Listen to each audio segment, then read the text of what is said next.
అసలు అంబల్ని ఎవరు తాగేటోళ్ళులా వెనకట బువ్వ దొరకని పేదోళ్ళు ఇంత జొన్నలో రాగులతో అంబలు కాసుకొని కడుపు నింపుకుందరు.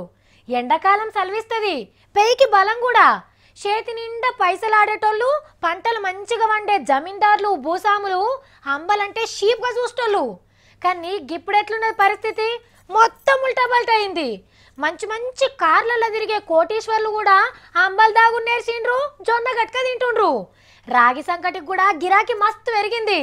అంటే అస్సలు తిండంటే ఏందో ఇప్పుడు తెలిసొచ్చింది చాలా మందికి.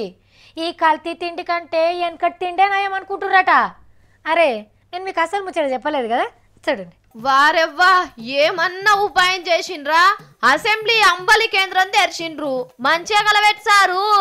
రైట్, ఇక గిలాసాలు నింపు. నిండా నిండా పోయిసారు. ఎంత తాగితే పెయ్యికి అంత మంచిది. మంత్రులు ఎమ్మెల్యేలు గిలాసాలు పెట్టిండ్రు. ఈ పెద్ద మనిషి మళ్ళా గిలాస పెట్టిండు.